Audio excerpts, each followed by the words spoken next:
আলহামদুলিল্লাহিল্লাযী সালামুন আলা নবী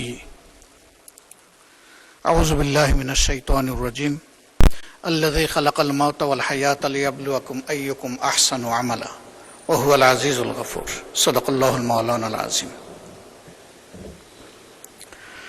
আজকে একজন মহান ব্যক্তি যিনি ছয় বার এই পার্লামেন্টের সদস্য নির্বাচিত হয়ে জাতীয় গুরুদায়িত্ব পালন করেছেন, যিনি মহান পার্লামেন্টের স্পিকার ছিলেন, যিনি অস্থায়ী রাষ্ট্রপতি ছিলেন, আইন অঙ্গনের একজন তারকা আইনজীবী ছিলেন। আজকে তিনি দুনিয়া থেকে বিদায় নিয়েছেন। আমি সূরা মুলকের দ্বিতীয় আয়াতটি এখানে তেলাওয়াত করেছি। আল্লাহ রাব্বুল আলামিন এই আয়াতে সমস্ত মানব জাতিকে স্মরণ করিয়ে দিয়ে বলছেন, আল্লাযী খালাকাল মাউতা ওয়াল হায়াত, তিনি সেই মহান সত্তা যিনি তোমাদেরকে মৃত্যু এবং জীবন উপহার দিয়েছেন। আগে মৃত্যুর কথা বলেছেন আল্লাহ তাআলা, লিয়াবলুয়াকুম, যেন তিনি তোমাদেরকে পরীক্ষা করতে পারেন। আইয়ুকুম, তোমাদের মধ্যে কে আহসানু আমালা, সুন্দর চরিত্রের অধিকারী, উত্তম আমলের অধিকারী। ওয়া হুয়াল আজিজুল গফুর, যারা স্বয়ং সৃষ্টিকর্তাকে অগ্রাহ্য করবে তাদের ব্যাপারে এই মহান সত্তা বড় কঠোর, কিন্তু যারা তার অনুগত হবে আল্লাহ তাদের প্রতি খুবই দয়াপরবশ। এই আয়াতে আল্লাহ তাআলা আমাদের সকলকেই স্মরণ করিয়ে দিয়েছেন যে কোনো উদ্দেশ্যহীনভাবে আমাদেরকে তৈরি করা হয়নি। উদ্দেশ্য একটাই, ভালো কাজ করা। আর ভালো মানুষের পরিচয় আল্লাহ নবী বলেছেন, খায়রুন নাস মান ইয়ানফাউন নাস, মানুষের মধ্যে সেই উত্তম যে মানুষের কল্যাণে লেগে থাকে। আমি এই মহান ব্যক্তিকে গভীর শ্রদ্ধায় স্মরণ করছি। তিনি পেশাগত জীবনে এবং রাজনীতিবিদ হিসাবে তিনি সফল এবং কালারফুল। ব্যক্তি এবং দল হিসাবে আমি এবং আমরা তার ক্লায়েন্ট ছিলাম, বিশেষ করে আমাদের কষ্টের দিনগুলোতে ফেসিবাদী আমলে আইনের জাতাকলে যখন আমরা পিষ্ট, তখন প্রায় আমরা তার কাছে যেতাম, দ্বারস্থ হতাম। তিনি গুরুত্বপূর্ণ পরামর্শ দিয়েই শুধু আমাদেরকে তার কাজ সারেননি, বরঞ্চ আমাদের মজলুম নেতৃবৃন্দের পক্ষে তিনি আদালতে বারবার দাঁড়িয়েছেন।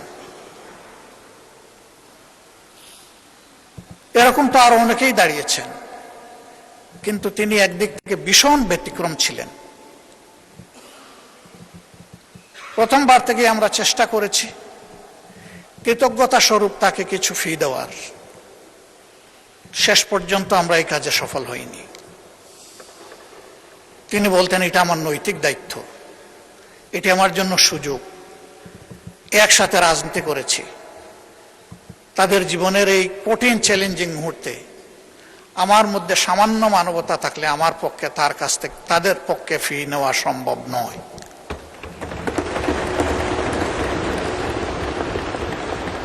তার এই অবদান স্মরণ করে আমার চোখে পানি আসছে।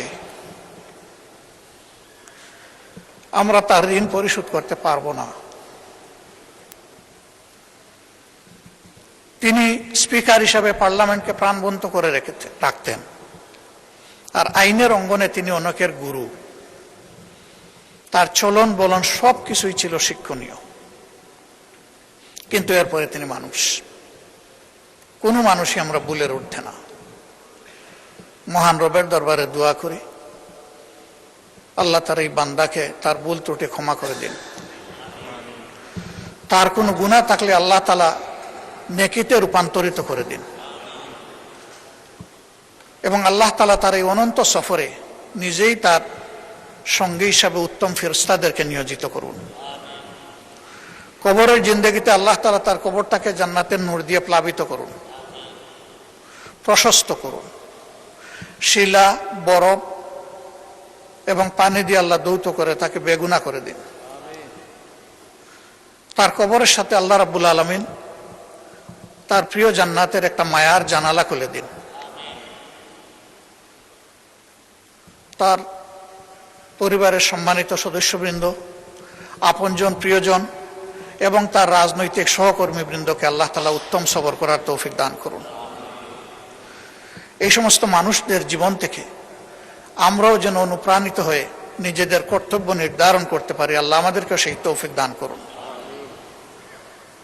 আমরা একটু পরেই বিসমিল্লাহি আলা মিল্লাতে রাসূলিল্লাহ বলে মহান আল্লাহর কাছে তাকে সমঝে দেব। মাটির একটা পর্দা দুনিয়া থেকে তাকে বিচ্ছিন্ন করে ফেলবে। সেই সময় মহান আল্লাহ যেন নিজেই তার সঙ্গী হয়ে যান, সেই দোয়া করছি। আমাদের সবাইকে আল্লাহ তাআলা ক্ষমা করুন। এই সংসদে অতীতে যারা স্পিকারের দায়িত্ব পালন করেছেন, আল্লাহ তাদেরকেও ক্ষমা করুন। এখন যারা জীবিত মৃত আমরা আছি, সবাইকে আল্লাহ ক্ষমা করুন। আল্লাহ রাব্বুল আলামিন এখানে আমাদেরকে শিক্ষা নেওয়ার সুযোগ দিন। একদিন আমাদের জন্য মানুষ পড়বে ইন্না লিল্লাহি ওয়া ইন্না ইলাইহি রাজিউন। ওই মানুষটাই সফল যে মারা যাওয়ার পরে কিছু মানুষ তার জন্য চোখের পানি দিয়ে তাকে স্মরণ করে। আল্লাহ আমাদের জীবনে সেই সাফল্য অর্জন করার তৌফিক দান করুন। মাননীয় স্পিকার, আপনি যে জায়গাটায় যে চেয়ারে বসে আছেন, তিনি এই চেয়ারে ছিলেন। আল্লাহ আপনাকে অসুস্থ রাখুন। আল্লাহ ইনসাফের সাথে আপনার দায়িত্ব পালনের তৌফিক দান করুন। মহান দরবারে দোয়াগুলা করে আমার কথা এখানেই শেষ করছি।